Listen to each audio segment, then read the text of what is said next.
City development engineers લિમિટેડના chairman KL Bansal અને કંપનીના CFO Sameer Agarwal. Sir good afternoon, स्वागत है आप दोनों का शो पर। बंसल सर, आपके साथ शुरुआत करना चाहेंगे। सबसे पहले जानना चाहेंगे सर, आवक में एक अच्छा ग्रोथ हम देख रहे हैं QOQ basis and YOY basis. तो सर FY25 में ग्रोथ जो है वो कैसे देख रहे हैं? FY26 की अगर बात करें तो क्या आउटलुक रहेगा? I will say that we have already given the guidance for the next year also, and we are bound to stick to that. We have already said that we shall be touching around 1,300 crores for the year, plus minus something because of the adverse uh, tariff order which has come from PSERC. It may have little impact, but I have my own doubts that it will really have it. But even if it has, it may have around anything between 50 to 80 crores or something like that. जी, तो Sameer sir, आपसे आगे जानना चाहेंगे margins को लेकर। Margins का भी एक अच्छे हम नंबर सब देख रहे हैं, क्या रीजंस के उसके पीछे, और साथ ही उसको चलकर क्या आउटलुक रहेगा?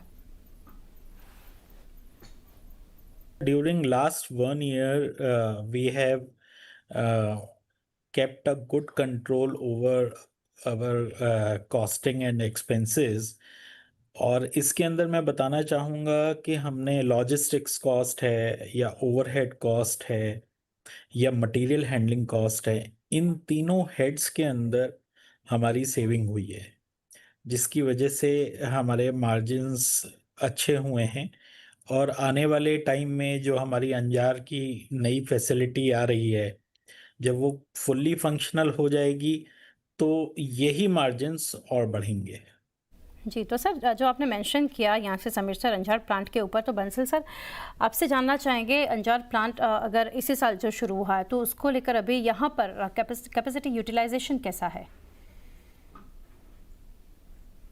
हमको उसकी फुल एक्सपेंशन अभी एंड ऑफ सितंबर तक पूरी करनी है और हम बिल्कुल ट्रैक पे हैं उसकी एक्सपेंशन पूरी करने के लिए। By adding that we shall be reaching a level of 27,000 metric ton per annum from that facility, and we are absolutely on track. Correct. तो सर QOQ बेसिस पर समीर से जानेंगे हम, जो पावर डिवीजन का कंट्रीब्यूशन कम होता देखा है, तो इसको चलकर आगे कुछ डेवलपमेंट यहाँ पर कैसे देख सकते हैं? जैसा अभी बंसल सर ने बताया, there is an downward trend in the tariffs decided by the commission. तो आने वाले टाइम में, जैसा मैंने ये बताया कि ये बहुत पुराने प्लांट्स हैं और इन प्लांट से हमारा ना प्रॉफिटेबिलिटी के साथ साथ दो और मेजर ऑब्जेक्टिव हम इससे अचीव करना चाहते थे। एक तो जो हमारा पर्यावरण है और दूसरा हमारा जो सामाजिक दायित्व है एज अ बिजनेस ओनर। तो इन पावर प्लांट्स के तहत हमारे साथ 8,000 से 10,000 लोग जुड़े हुए हैं। और आपको ये भी बताना चाहता हूँ कि करीब हम 1.5 टन मीट्रिक टन पराली जलाते हैं, जिससे मोटा मोटी 2.25 लाख टन कार्बन डाइऑक्साइड को हम फैलने से रोकते हैं। तो आप ये समझ सकते हैं, इसके साथ जो जो हम प्रॉफिट कमाना चाहते हैं उसके साथ साथ ये इन लेवल्स पे बहुत ज़्यादा कंट्रीब्यूशन करते हैं। हालांकि हमारा ये मेन फोकस नहीं है बिजनेस का। मेन बिजनेस हमारा प्रोसेस पाइपिंग सॉल्यूशंस का ही है, इंजीनियरिंग का ही है, और हम उसी पे फोकस कर रहे हैं। कल की डेट में इसके अंदर जो भी टैरिफ के अंदर ऊपर या नीचे होगा तो उसका इम्पैक्ट डेफिनेटली ओवरऑल बिजनेस पे आएगा। क्योंकि ये अभी इंटरिम ऑर्डर्स हैं और हमने रिव्यू पिटीशन फाइल कर रखी है, तो आने वाले टाइम में जैसा भी होगा वो देखा जाएगा।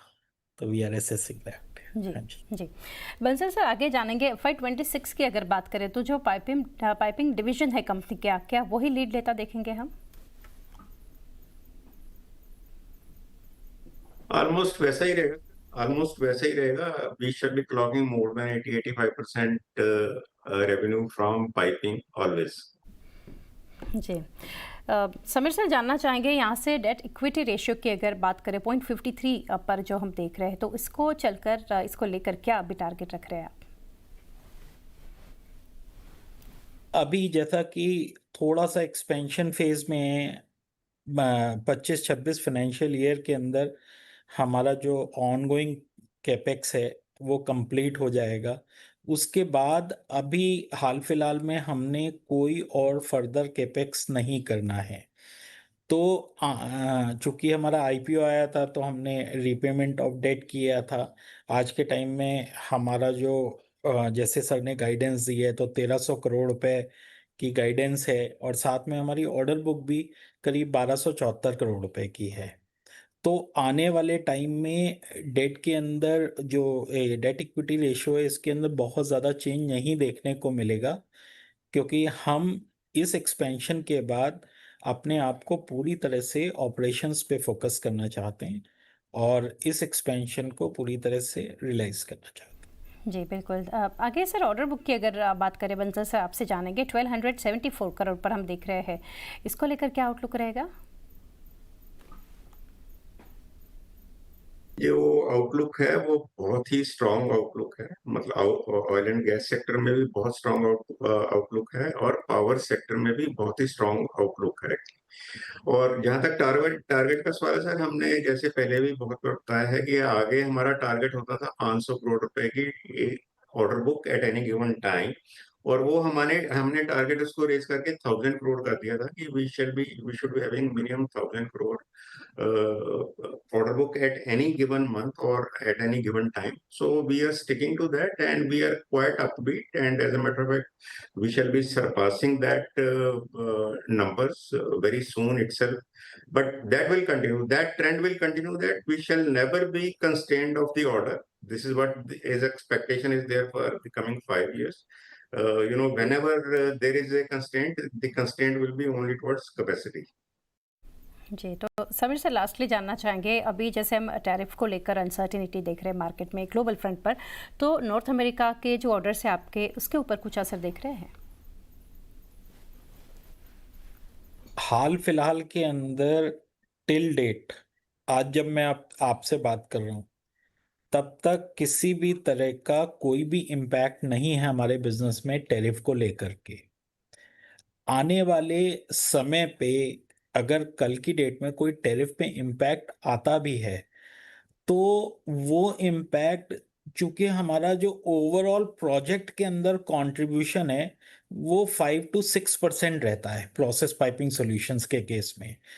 और चूंकि आप जानते हैं कि हम बहुत निश सेगमेंट में काम करते हैं और यहाँ पे बहुत कम प्लेयर्स हैं जो कि इस तरह की इंजीनियरिंग फैसिलिटीज को देते हैं जिनके पास इतनी कैपेसिटीज है।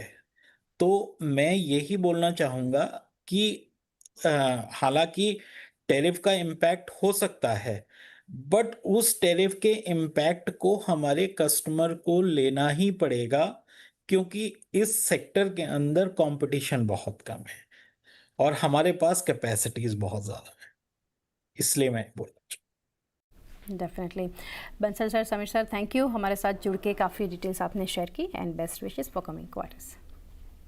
ડી ડેવલપમેન્ટના મેનેજમેન્ટ સાથે ચર્ચા કરી. સ્ટોક પ્રાઇસ પર નજર કરીએ તો અત્યારે ઓલમોસ્ટ ડેઝ હાઈના લેવલની આસપાસ જોઈ રહ્યા